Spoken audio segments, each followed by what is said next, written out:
running hot, it's running hot, it's running hot, it's gotta, it's running hot, it's running hot, it's running hot, it's gotta.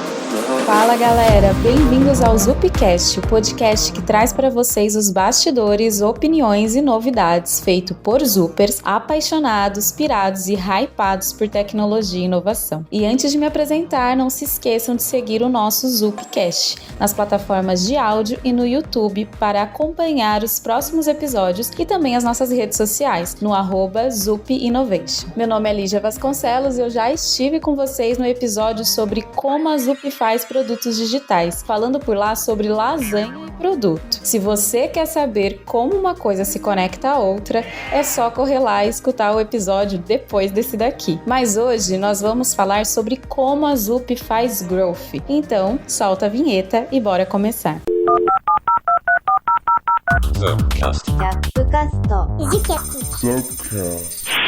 É isso aí, galera. Hoje comigo, para propagar a palavra do Growth, temos duas feras. O Giovanni Lucas, que é Head de Product e Desenvolvimento na Zup e Growth Product, e o Jerry Chang, que é especialista em Growth e Data Analytics, também aqui na Zup. Bom, eu vou precisar de vocês, meninos, que vocês se apresentem, falem um pouquinho, façam aí um pitch para o pessoal conhecer melhor vocês. Giovanni, você quer começar? Bom, pessoal, obrigado pelo convite aí. Maior prazer de estar aqui nesse podcast da Zup aqui, que eu tenho escutado todos, tá bem bacana. Inclusive o da lasanha eu vi, tá, Lígia? Ficou bem legal. Lasanha e produto. Bom, meu nome é Giovanni Lucas, né? Eu tô fazendo aqui 8 para 9 anos na área, trabalhando sempre com produto, mas eu comecei no marketing digital, eu passei por algumas startups, trabalhei no mercado de consultoria e hoje eu tô aqui como head de uma das tribos aqui da Zup. Eu sou o Jerry, Xerri, Jé, pode me chamar como quiser, respondo a todas essas múltiplas personalidades que as pessoas me dão.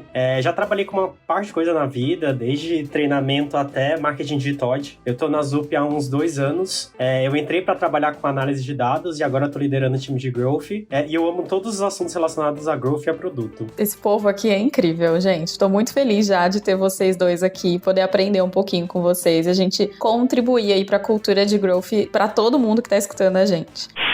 Como a galera de produto adora uma frase de impacto, eu trouxe aqui uma pra vocês, meio que pra resumir o que é growth. Deixa eu me preparar aqui pra fase de impacto. Se o seu produto não está crescendo, ele está morrendo. Uau! Só que não, né? É sobre isso, basicamente, que a metodologia Growth, ela vai trabalhar realmente, né? Então, a gente vai sempre criar alavancas que possibilitem a expansão e o crescimento sustentável de produtos. Mas a pergunta que eu faço para vocês, eu acho que para vocês ajudarem, é a pergunta básica mesmo. Como que a gente pode melhorar esse conceito, né? Se o seu produto não está crescendo, ele está morrendo. O que é, afinal, growth? Eu, particularmente, sempre que entra alguém novo aqui no time, eu faço um onboard com a galera e eu gosto muito de trazer a definição do Diego Gomes, que está lá no livro de Growth, que é um processo sistemático usado por empresas para aumentar as suas bases de clientes e receitas, baseando-se em aprendizado e experimentação constante. Por que eu acho que essa frase é muito bem construída? Porque ela traz a ideia de que Growth não é bala de prata, não é algo que você começa a executar e do dia para a noite você tem resultados. Você precisa ter a organização e a cadência para conseguir dar vazão às coisas. E o seu foco como Growth sempre vai ser clientes e dinheiro. O aprendizado é base essencial. Se você não está aprendendo, se você não está rodando experimento, significa que você não está fazendo Growth. Bem legal. Assim, acho que para complementar, o Jerry falou bem, falou bastante coisa sobre o que é Growth, e eu acho que, cara, é isso também, e no fim do dia também tem uma lição importante do que é Growth, que é você conseguir, né, como ele falou, de experimentar, criar uma cultura de experimentação. É um baita desafio, né? A gente tem vários cases legais aqui dentro da Zup, mas é um baita desafio, né? Mas no fim do dia, é você colocar algo rápido, né, barato, e que você consiga validar se aquilo funciona ou não, e depois você escala, né? Então, basicamente, processos de crescimento, eles precisam ser rápido e barato. Eu acho que essa é a maior lição, assim. Por isso que não é tão fácil fazer growth, né? E eu acho que é importante a gente trazer isso como lição. Um ponto que eu acho que é muito importante dentro da cultura de experimentação é que muitas vezes as empresas exigem e querem implantar o growth e a experimentação, mas elas não querem implantar a cultura do erro. Isso. Então, quando a gente trabalha com growth, tem que estar muito bem alinhado que a gente, na maior parte das vezes, a gente vai errar nos experimentos e faz parte do negócio. Sim. Um bom livro para introduzir o assunto é o Startup Enxuta, né? Fala muito do ciclo de aprendizado rápido, né? O errar barato, errar rápido. Então, é legal até porque eu vejo você falar do Hacking Growth, você falando do Lean Startup, e eu concordo total contigo, porque tudo que a gente escuta do Sean Ellis, ele bebeu muito do Eric Ries, né? Que é o cara que trouxe o conceito do Lean Startup lá do construir, medir e aprender, né? Uhum. Então acho que essa história, também misturado com alguns conceitos de Lean Analytics também, tem tudo a ver com a cultura de experimentação, que basicamente também bebe do próprio método científico, né? Tipo, a gente usar algo da ciência para aplicar para software, né? Para produto, né? O conceito não é novo, só que hoje entrou em voga, ao meu ver, porque a gente tem hoje muito dado e muita tecnologia, né? Então a gente consegue conhecer o usuário, conhecer muito bem as pessoas, né? De forma rápida e em alguns casos até barata.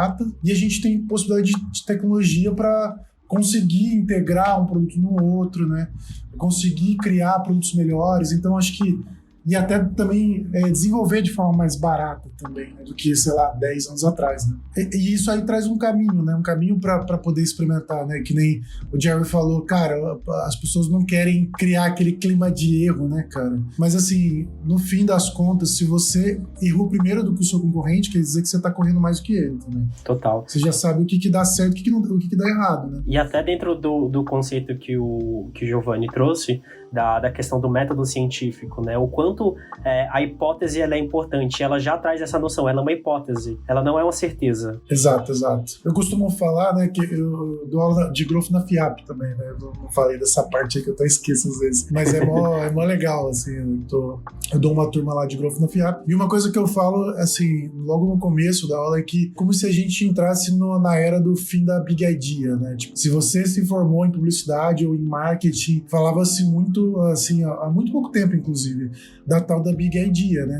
De você ter ideias muito grandes e maravilhosas e muitas vezes caras, né? Só que para você perceber e descobrir se você estava errando, se aquela ideia realmente funcionava ou não, se demorava muito tempo. Então, hoje, com a cultura de experimentação, né, a história de você subir algo rápido e barato, você consegue entender se aquilo realmente faz sentido ou não de forma rápida. Uhum. E aí você mitiga um risco lá na frente também, né? Então, acho que por isso que conecta muito também com, quando a gente fala de produto, com aquelas questões que o próprio Marty Kagan fala também lá no Inspired, de conseguir mitigar alguns riscos importantes, né? Acho que o Growth chega pra isso. Não, total, gente. Achei incrível, porque a gente acabou passando por vários assuntos aqui. E aí eu gosto quando o Giovanni fala, não é um assunto novo realmente, é uma forma nova de ver as coisas, né? Ou de compilar as coisas para que a gente use ferramentas específicas para usar essa estratégia dentro das empresas. Porque a gente passou aqui pelo conceito do próprio Growth, de Lean Startup, de ágil, e por várias citações de livros, né? Acho que no final a gente pode fazer um compiladinho, assim, de leituras essenciais. Inclusive, a gente falou desse cenário de startup, né? Tem também uma outra frase bem famosa, que não é o peixe maior, né, que come o peixe pequeno, e sim o peixe mais rápido que come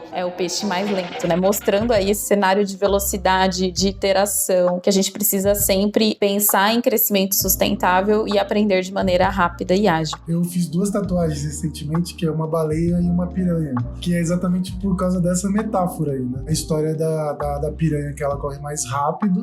Incrível. Só que, às vezes, as baleias, elas têm poderes maiores, elas são mais poderosas, mas elas são mais lentas, né? Porque pra você, né, movimentar uma baleia ou um transatlântico, né, como usam nas metáforas, é muito mais difícil assim.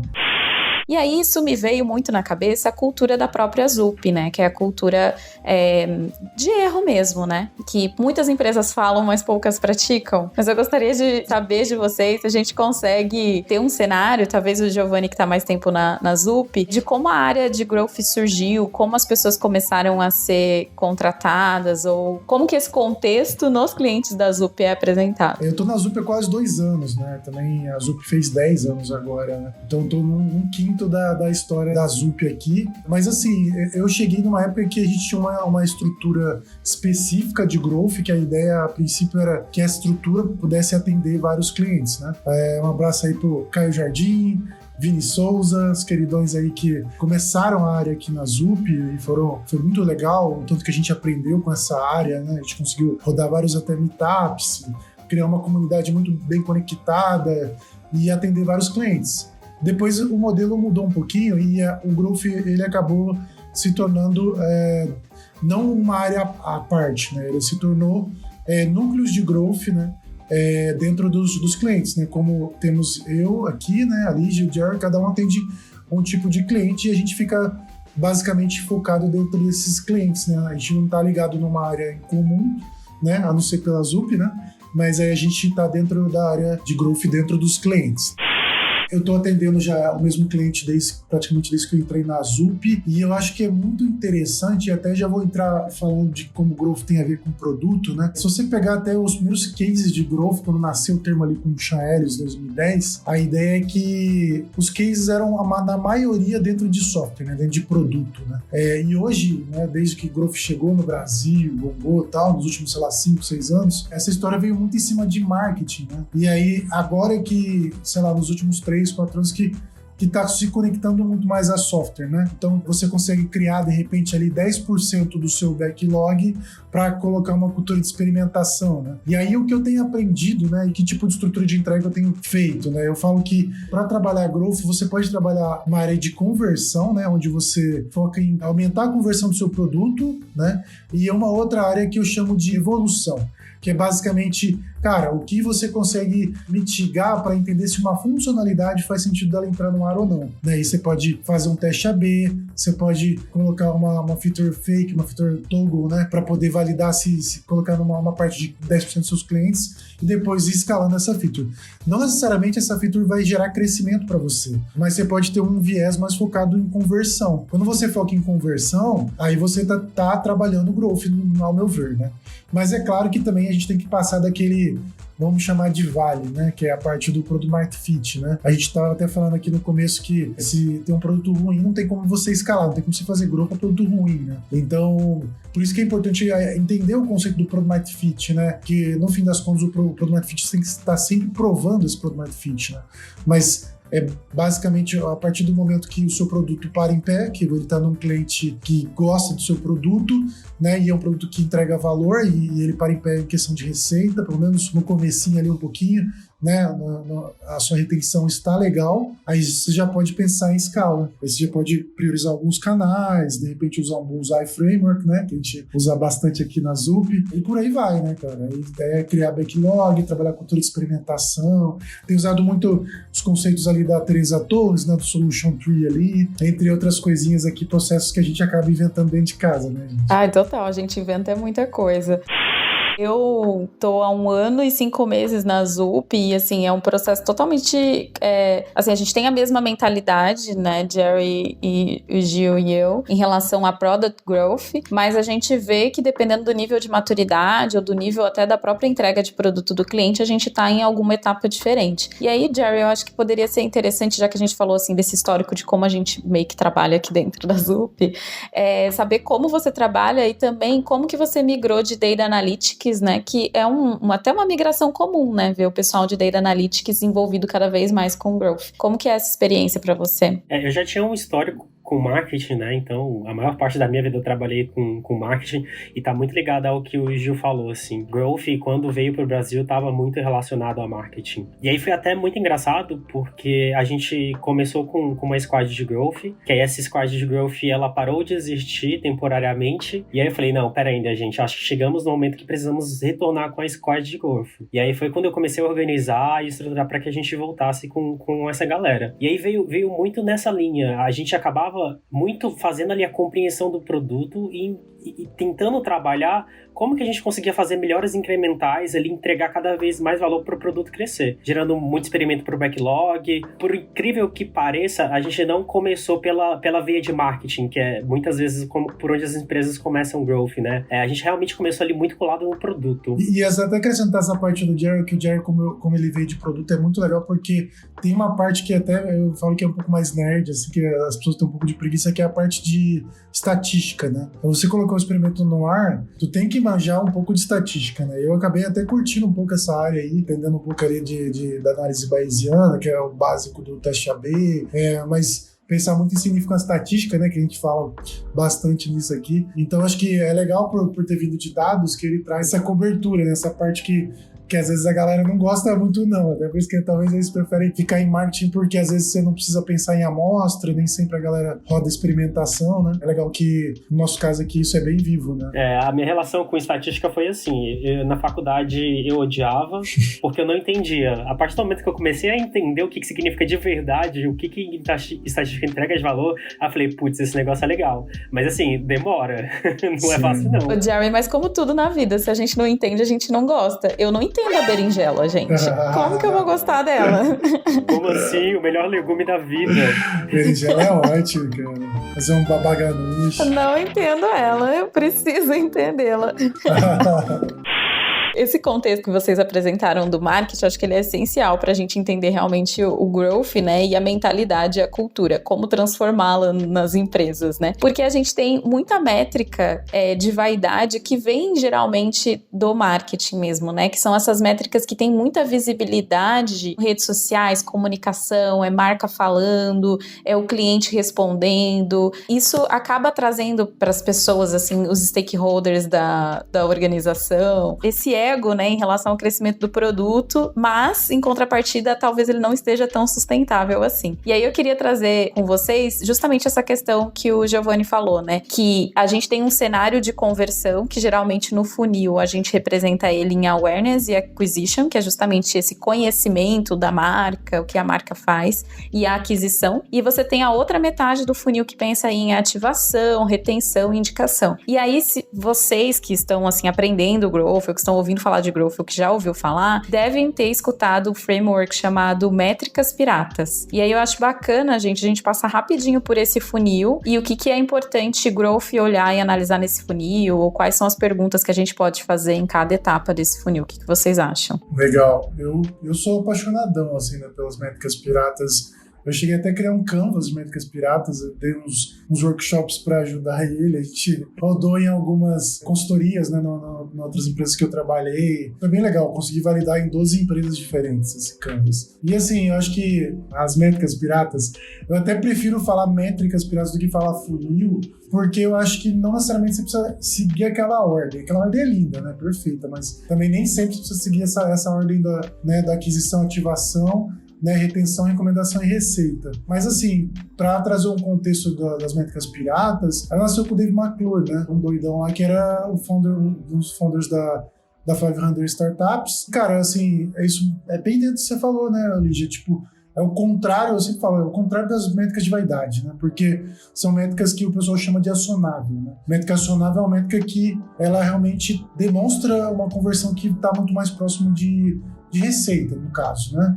Então ela vai falar se realmente você está crescendo ou não. E aí, assim, ali você tem a aquisição, né? Quando você traz novos interessados para o seu produto, né? O serviço. Ativação, quando você converte essas pessoas, os leads ali, em clientes. Retenção, que é quando você trabalha para manter esses clientes, fidelizar, né? A famosa fidelização, que o pessoal falava há muito tempo isso desde. Aí tem a recomendação, que é basicamente também ali a parte de indicação, né?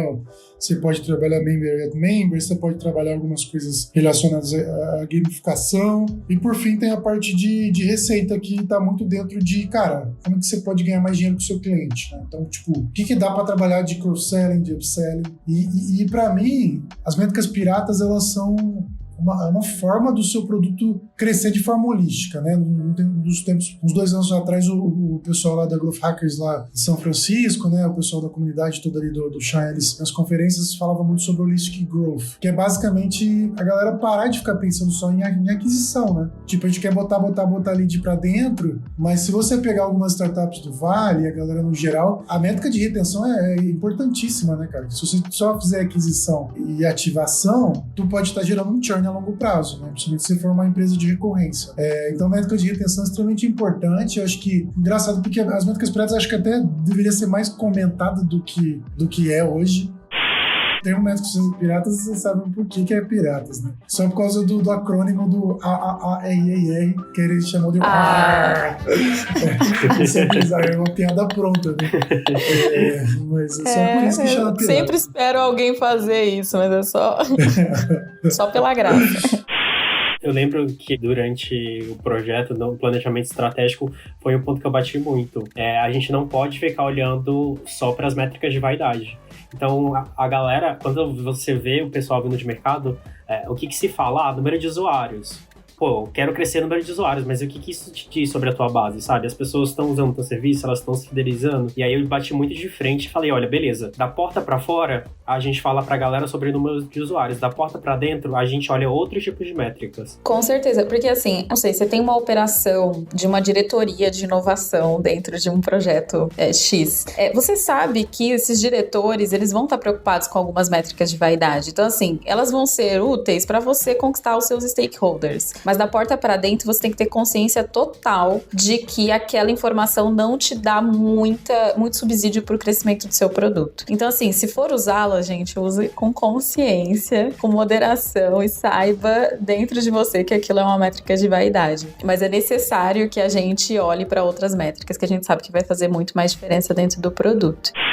E aí eu achei interessante que vocês citaram a questão de retenção, né? Tem até uma analogia bacana que é a do balde furado, cheio de água, né? Se você tem um balde e ele tá todo furado e você tenta encher ele de água, a água vai vazar. Então, pensando que a água é a aquisição de usuários e o balde é o produto, se você não reter, o que adianta? Você encher o tempo todo, aí você vai matar o pessoal de marketing mesmo, né? Que vai se matar ali pra colocar a gente nesse balde, digamos assim, pra colocar água nesse balde e a água vai vazar. Então, vai ser sempre essa corrida onde você nunca consegue achar e encontrar realmente problema. E o problema pode estar dentro do produto e você reconhecer isso através desse funil, né, observando a métrica de retenção. Por que a gente não tá retendo? E aí você passa por uma investigação muito mais profunda dentro do seu produto. Porque o funil de aquisição tá indo legal, tá indo maneiro. Mas as pessoas começaram a usar e não estão curtindo o produto, né? E é o que o Giovanni citou, não se faz growth de produto ruim, né? Growth não salva produto ruim, basicamente é isso. Tem um mantra dos dois lados, assim, é isso que você falou. Não faz growth de produto ruim e o seu produto não vende sozinho também, entendeu? Não adianta ter um produto incrível e falar, bicho, vou lançar isso no mercado aqui, ele vai crescer sozinho. Ah, não vai.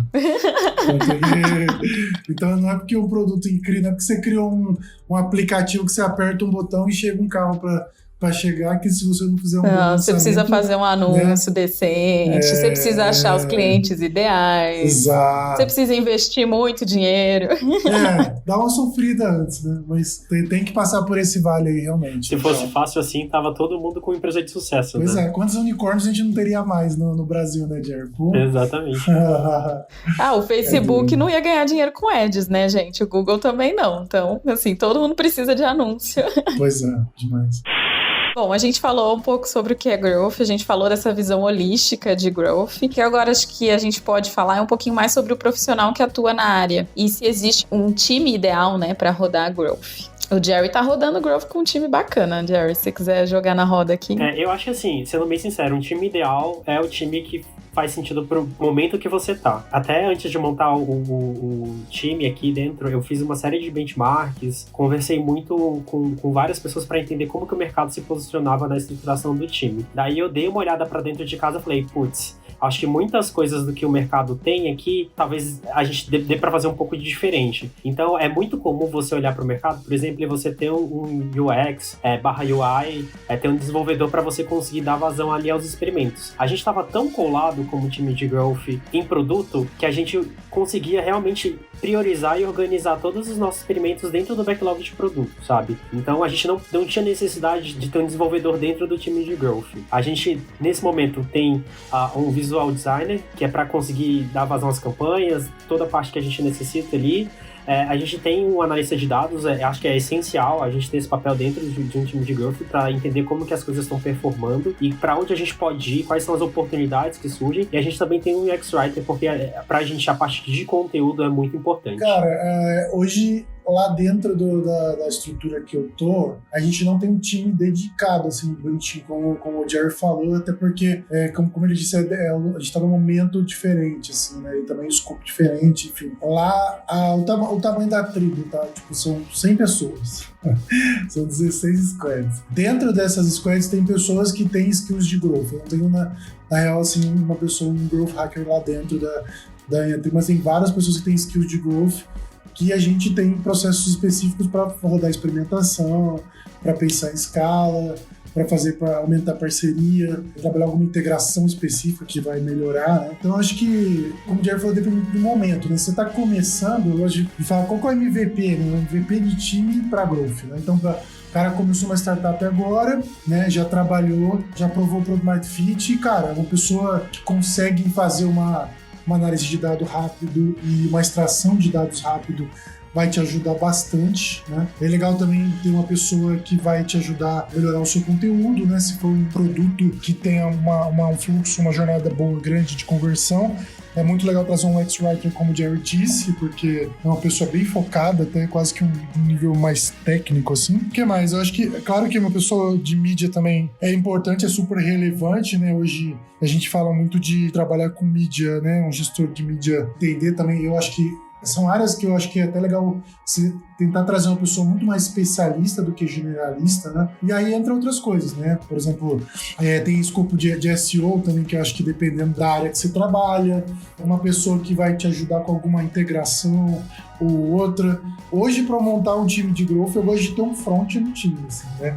Que vai trabalhar front-end ali, que vai conseguir melhorar a minha experiência ali, porque uma das ferramentas que a gente mais usa lá acaba sendo o Google Optimize, né? Que a gente usa a família Google ali, então super ajuda para fazer esse processo de experimentação. Mas é isso, acho que é uma pessoa de dados forte, uma pessoa de mídia forte. Aí, se você tiver uma interface muito mais focada em produto, tem que ter um front focado em growth também, que pelo menos 10% do tempo dele ele te ajuda a levantar isso, né? E se você puder também traga uma UX ou um UX que vai te ajudar muito a otimizar a experiência, né? Que é extremamente importante, vai te trazer uma experiência mais rápida e mais barata. Não, com certeza. Eu tenho acreditado muito mais em growth como cultura mesmo. E aí, assim, óbvio que dependendo da estratégia da empresa, você vai ter que montar um time. Mas eu acredito que esse time, ele pode se comportar assim como times de Data Analytics ajudam ou fazem workshops para alimentar a cultura de dados, assim como times de Problem Space fazem workshops e ajudam as pessoas a entenderem o problema mais do que a solução. Eu acho que o time de growth também tem que ser esse grande pastor aí e trazer o rebanho para perto da cultura, né? E aí é isso que eu acredito muito, porque a gente tem visto muitos nomes no mercado agora, né? Growth Analytics, Growth Marketeer, Growth Ops também, agora que cuida da operação de growth, Growth Product, enfim. Muitos nomes, mas que no fim do dia eu acho que se a cultura está implementada dentro do time, o profissional ele vem muito mais para organizar aquilo, para organizar a área, para organizar as métricas, para focar mais do que efetivamente para executar sozinho, porque não vai conseguir executar sozinho, né? Então, basicamente, concordo muito com vocês, gente, e acredito nessa forma de trabalhar growth, né? Se você tem uma área que essa área passe em todas as outras áreas da empresa, em todos os outros squads, enfim, a maneira com que você se organizar para passar a cultura growth para os outros squads.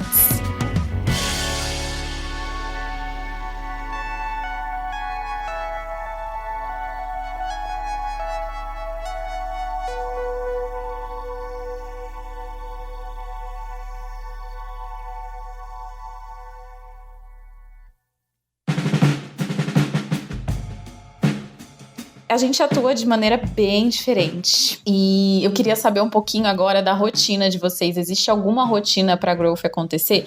A gente citou muito aqui a questão da experimentação. Onde que ela entra na rotina? Como que a gente tem uma rotina ideal de growth? Assim, a empresa vira e um dia para e fala, putz, a gente executa growth aqui. Existe essa rotina? Eu sempre comento aqui com o pessoal que a gente vive um processo cíclico dentro de growth, né? A gente tem dois principais pontos de partida. Um é a parte de ideação e outro é a parte parte de análise. Algumas vezes a gente tem uma ideia e fala, putz, peraí, ainda vamos dar uma olhada aqui nos dados para ver se essa ideia tem algum sentido ou não. Às vezes a gente já descarta uma ideia mesmo no processo de análise. Beleza, ideia faz sentido? Vamos trabalhar ela na priorização? Priorizou? Vamos testar? Daí a gente volta para a parte de análise. Pô, deixa eu ver os resultados. Fez sentido? Não fez? O que a gente aprendeu disso aqui? Vamos escalar? Não vamos? Será que a gente vai retestar? Vai mudar? O que a gente vai fazer com isso? E aí esse processo é contínuo, né? Legal, eu tô com o Jerry também, é isso. Eu só separo um pouquinho da ideação, implementação e depois a análise, porque às vezes a esteira de implementação nossa aqui pode demorar um pouco mais.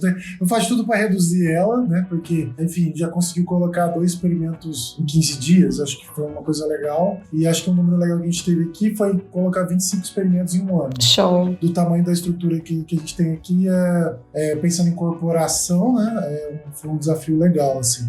Mas de processo, dia a dia, vou falar um processo que eu criei, assim, tipo, basicamente misturando algumas coisas e eu vou chamar pelos nomes das coisas, mas não é puro, como diz ali no livro, né, by the book, né? Então, por exemplo, o que eu tenho usado muito, que é a Solution Tree da Teresa Torres. Se você for pegar e estudar o workshop dela, tu vai ver que a Solution Tree é algo bem extenso. Mas no meu caso aqui, eu faço uma Solution Tree um pouco mais simplificada, mais rápida, né, mais assim, lean, né, enxuta. Pego os OKRs que já foram definidos como meta, eu desço para as oportunidades.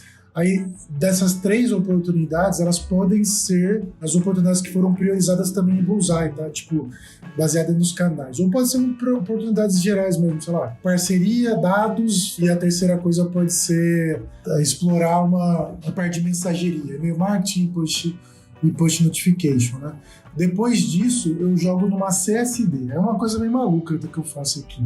Então, tipo, jogo numa CSD.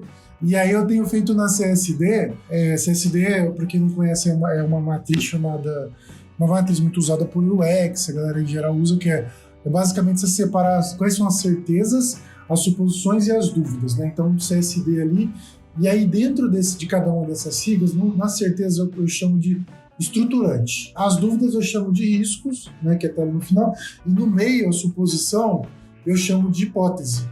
Então, o que eu faço? Né? Tipo, o que você separou na certeza é estruturante. Tipo assim, é basicamente obrigatório, ou demanda, ou é requisito principal ali, você precisa fazer. O que está na dúvida, normalmente é uma área um pouco mais de risco, né? Então, talvez faz sentido fazer, mas é muito mais arriscado. E na suposição ali no meio, que está dentro da hipótese, é porque você gerou um dado e falou, cara, nunca fizemos isso, e pode ser que seja interessante, porque o concorrente faz, tem alguns clientes que me trazem isso que eu faço, ou esse meio de suposição pode ser também tipo, cara, nunca fizemos isso, eu acho que é uma ideia meio maluca, mas pelo meu feeling, pela experiência que a gente tem aqui, eu acho que vai dar super certo, entendeu? Sei lá, na quinta-feira, na quarta-feira tem um pico grande aqui, e eu acho que pode ser pelo jogo do Corinthians, ou pode ser porque tem jogo de futebol. Toda quarta-feira tem um pico que ninguém explica, ou é o BBB a final do BBB, que acho que é na terça, sei lá, o paredão. Então, sei lá, você tenta pegar algum contexto, tenta pegar uma ideia ali que pode ser meio absurda, mas pelo filme você puxa ela pode entrar também como uma suposição. Aí você pega toda essa suposição e joga para uma matriz impacto e esforço. Então tinha um quebra-cabeça aqui, tá, gente? É meio louco. E aí, dessa matriz do impacto e esforço, você consegue ter uma temperatura ali do que tem esforço maior, né? E do que tem impacto maior, e você faz um equilíbrio. Normalmente, aquele quadrante que fica basicamente do lado direito, na parte mais para cima ali, vai ser as hipóteses que você vai ter que validar. E a partir delas, você cria ali já vai ser os experimentos, né? É claro que depois você vai ter que refinar, né? Você vai ter que fazer um experimento bem rápido e barato. É mais ou menos, é um processo meio maluco que a gente tem feito lá em algumas squads, tá dando super certo, mas é uma rotina meio doida aí, assim, que tem dado certo pra gente. É isso que a gente tem feito normalmente. É incrível. E o Giovanni tentou, a gente se esforçou aqui pra explicar num podcast sem slide. Então, assim, moral pro Giovanni tentando explicar as ideias loucas da cabeça dele. Mas a gente só reforça aqui que ele tem um curso, tá? Procura pelo nome dele no Google, que com certeza vai estar ranqueado lá. Ah, legal. Chama no LinkedIn que é nóis. Chama no LinkedIn. Muito bom, muito bom. Só gesticulando aqui, né? A galera tá vendo só as mãos aqui do descendente de italianos aqui, Pois é, depois desse episódio vão falar e coloca live no YouTube, porque a gente queria ter entendido o que o Giovanni tava falando. As doideiras. Muito bom. Mas, gente, acho que a gente falou muito de experimento, né? E o Giovanni agora conseguiu, a gente espera que sim, falar um pouquinho sobre o processo de experimentação dele. Giovanni, tem alguma ferramenta que você chegou a falar sobre essa questão de estatística, né? Acho que Jerry também. Jerry, se quiser complementar, na verdade, tem usado alguma ferramenta para ter essa visão estatística na hora da experimentação? Existem várias ferramentas, tipo, desde as mais simples, tipo, você joga no Google, como calcular uma amostra. Vai vir uma série de ferramentas aí que vão te ajudar a calcular a amostra. Vai depender muito do método estatístico que você vai querer utilizar para validar aquele experimento. Eu acho que é isso mesmo, né? Tipo, e tem vários, né? Tu tem o Optimizely, tem o Optimize do Google, VWO, tem várias ferramentinhas para você fazer. Tem até empresa que acaba criando sua própria ferramenta para fazer experimentação, como a gente fez aqui no Azup, né?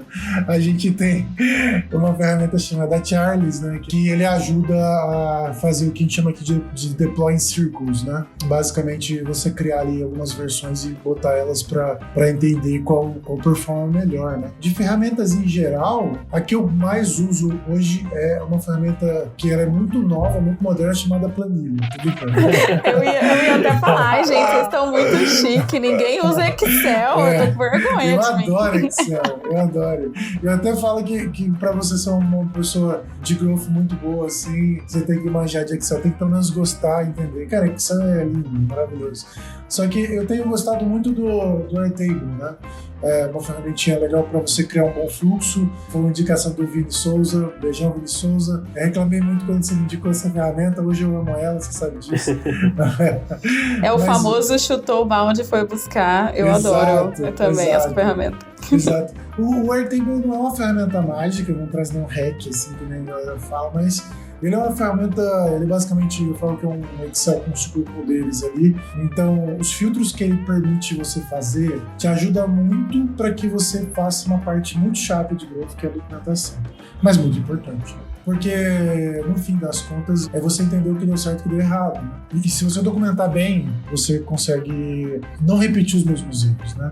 Então, que é aquela história de não continuar errando, né? Acho que é importante isso. E vamos tirar insights dos erros, né, e dos acertos e fazer um V2, um V3, pivotar, fazer um experimento novo. E eu acho que o Airtable acaba ajudando muito essa documentação. Agora, a ferramenta para experimentação tem usado muito o Optimize, eu acho que é bem interessante. Cara, eu gosto muito de uma ferramenta que eu recomendo pra caramba para as pessoas usarem, que é a Landbot. Não conheço. A Landbot é uma ferramenta super simples de usar, que é basicamente você cria um chatbot ali. O fluxo de interação dele é muito fácil de criar, muito simples.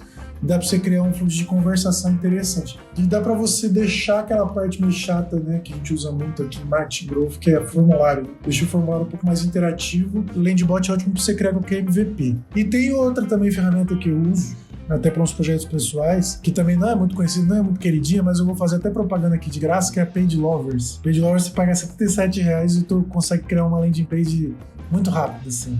Já tem uns templates ali, não é uma Unbounce da vida, claro que a Unbounce é muito melhor, mas também não é tão caro, né? Eu tenho várias paginazinhas que eu pago lá, Page Lovers, subo, crio um e-mail, compro um domínio e vou testando para ver se funciona ou não. Então acho que você juntar um Page Lovers com um Landbot e plugar numa planilha, cara, já dá pra, tipo, validar várias coisas malucas, assim. E depois eu acho que é muita ferramenta de análise de dados, né? Bom, aí tem um monte de coisa aqui, né? Tomar também uma cuidado pra não virar DJ de ferramentas, né? O Lassan se fala, né? Pensar na solução e não pensar no problema. Quando o ideal é que você pense no problema, né? E depois você encontra uma ferramenta pra te ajudar. Show.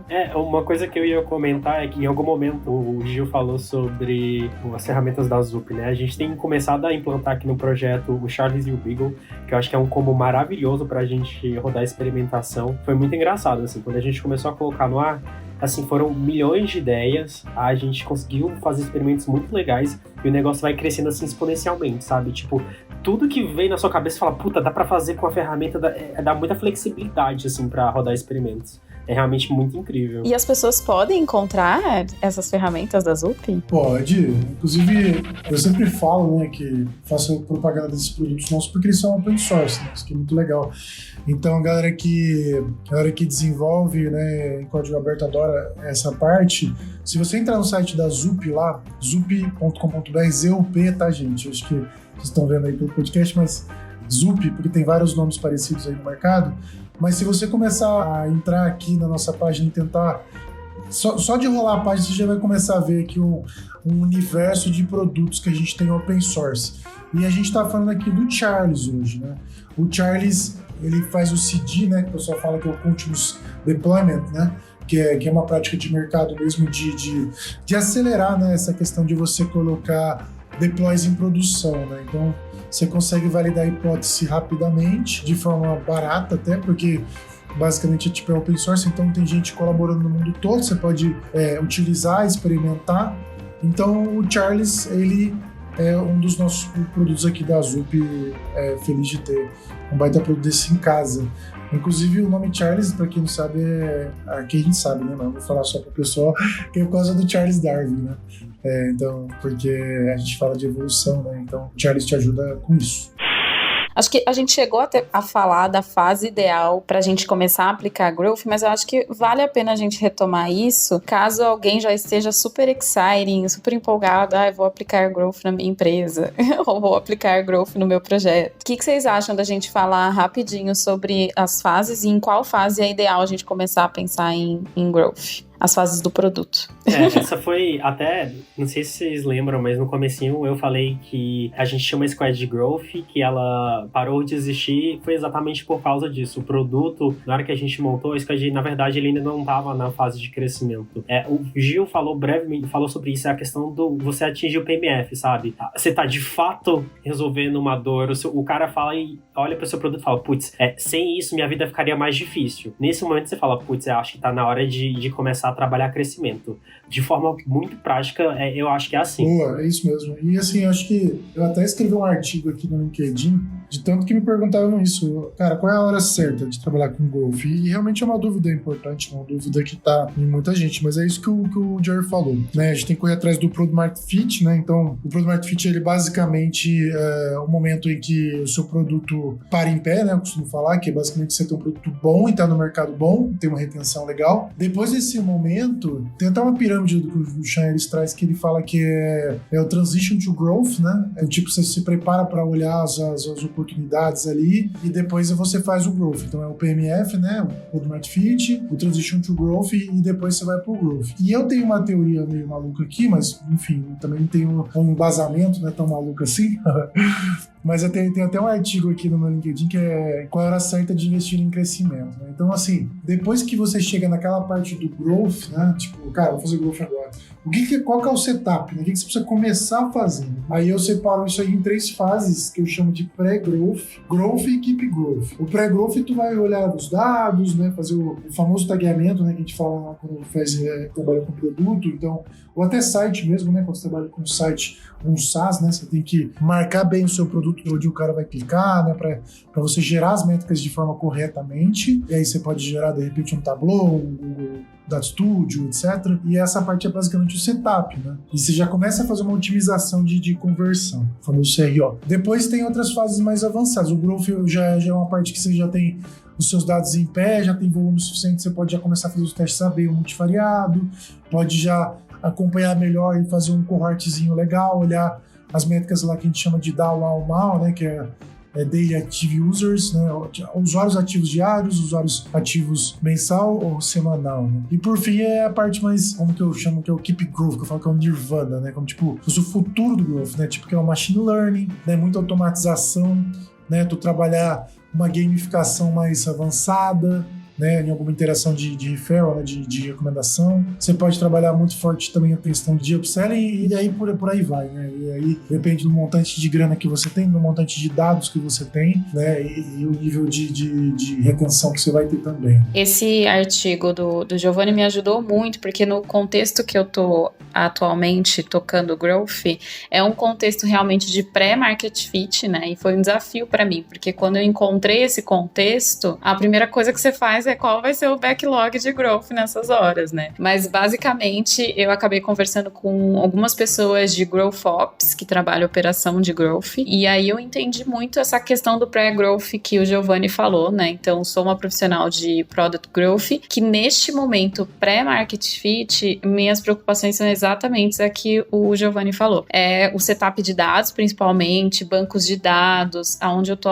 alocada um novo produto dentro de uma grande empresa, então que já tem aí o setup de dados, como que a gente incorpora um novo produto a esse contexto, o Analytics, o CRM, muita entrevista com stakeholders do projeto para entender preocupações e também gatilhos, né? Porque acho que as áreas podem contribuir muito com o growth dentro de um novo produto na empresa, né? Construção de personas, então eu tô alocada dentro de um time de design aprendendo muito, a gente tá fazendo a construção de jornadas, então para quem acha que pesquisa com o usuário, persona, jornadas não são entregáveis que o profissional de growth deveria saber, vocês estão super errados, porque no caso aprendi muito sobre isso e utilizo muito, e eu vejo cada vez mais cases atrelados a esse conhecimento profundo em relação aos usuários, que vai contribuir realmente com o seu crescimento de produto, né? Atrelado às estratégias que a gente pode falar mais agora pro finalzinho da conversa.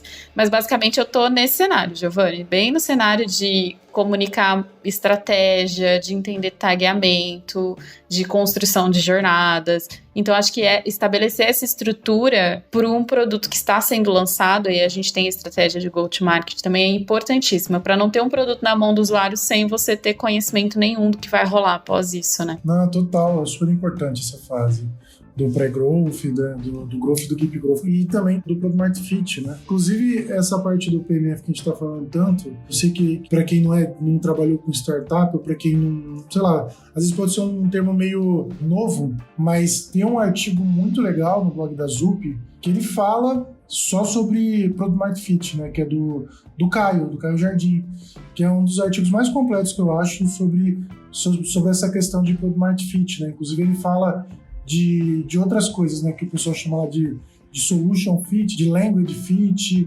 né, então tem outras coisas que são bem interessantes também para ajudar, né, as pessoas a entenderem essa parte de validação que você falou ali, tipo, o antes, né, de começar a escalar e o depois de escalar também, que é o que a gente tá falando aqui. Acho que é bem legal.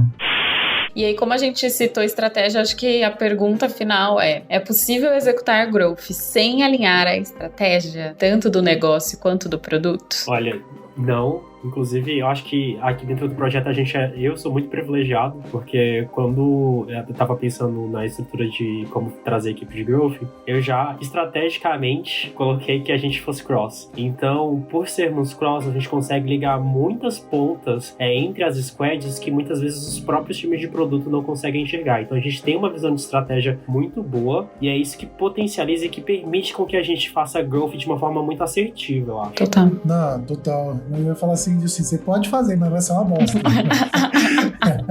Desculpa falar, tem um palavrão aqui, né? Poder pode, mas não vai dar certo. Então não faça. Não. Não indico. Não indico. Inclusive, eu acho que a gente tem muito método hoje para ajudar com isso, né? Como que você conecta com a estratégia, né? A gente fala, aqui na Zup, a gente usa muito o growth alinhado com OKRs, né? North Star Metric, por exemplo, que é um tema legal que eu tenho estudado bastante agora, né? Como que você consegue ter uma métrica que ela é basicamente uma métrica motor, né? Uma métrica que puxa outras métricas, né? Isso vai te ajudar a ter esse viés da estratégico aí, né? Então não tem como. Bom, gente, eu quero agradecer a presença dos meus colegas, sempre aprendo muito com vocês. E pra gente se despedir, acho que nada mais legal e importante do que deixar as nossas indicações de leituras. A gente falou várias coisinhas. Jerry, você tem alguma indicação pra gente? Olha, eu acho que puxando esse tema que a gente falou aí sobre estratégia de negócio, se você não leu ainda Avalie o que Importa, leia, para você entender de fato sobre OKR, porque muita gente pensa que sabe sobre OKR porque leu um artigo na internet e se considera especialista e quer implementar a metodologia. Não é tão simples assim. Você realmente precisa conhecer mais profundamente como que funciona a mecânica de OKR para você conseguir implementar com sucesso o negócio, porque senão você vai patinar muito e não vai chegar no objetivo de fato. A Lígia já queimou um clássico que eu ia falar aqui, que é o Lean Startup, né? Mais do que o Hacking Growth.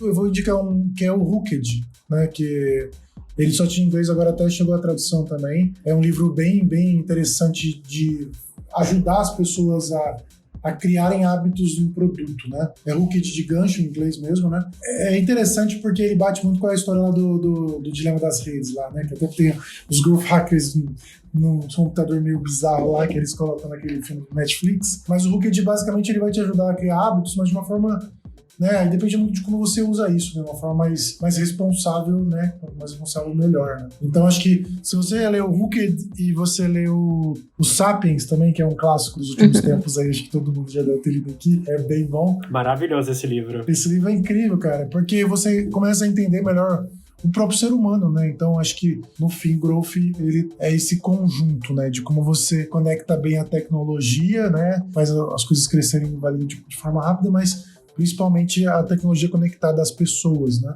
Ao comportamento. Então, quanto mais a gente entender comportamento humano, né? E como a gente cria hábitos, acho que é um pacote bem legal. Então, o Hooked e o Sapiens são minhas recomendações aí. Dois livros muito legais e tão fáceis de você comprar, baixar no seu Kindle aí, etc. Show!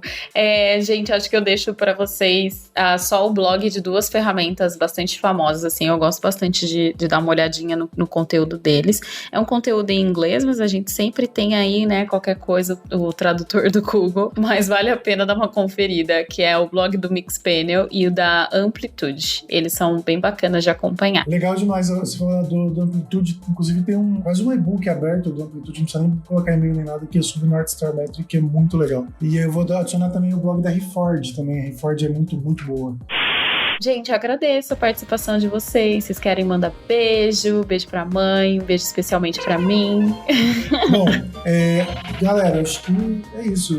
Mandar beijo pra todo mundo, que vocês se amem muito, que vocês se cuidem muito e foquem na carreira aí pra ganhar uma grana também, que acho que isso é importante. Usem máscara, álcool gel, façam isolamento. Maravilhoso. Fica em casa. Fique em casa, né? Eu acho que é isso, galera. E a gente vai continuar estudando. Quem quiser falar mais sobre esses assuntos de growth, de produto aí, chama no LinkedIn que a gente troca uma ideia, marca um negócio aí, faz meetup, físico online, físico quando acabar a quarentena, né? Mas, ou faz umas salinhas no Clubhouse. É isso. Obrigado, Lígia. Obrigado, Jerry. Valeu, galera. Muito bom mesmo. Beijão. Valeu pelo papo, galera. Valeu, Gil. Valeu, Li. Ai, legal, gente. Show. Lembrando que, pra quem quiser conhecer mais os participantes, todas as redes sociais estarão na descrição desse podcast. Assim como todas as referências citadas, que foram muitas, viu, gente? O pessoal aqui veio preparado. E não se esqueçam de seguir o nosso Zupcast nas plataformas de áudio no YouTube para acompanhar os próximos episódios e também as nossas redes sociais no @ZupInnovation. Tchau, tchau!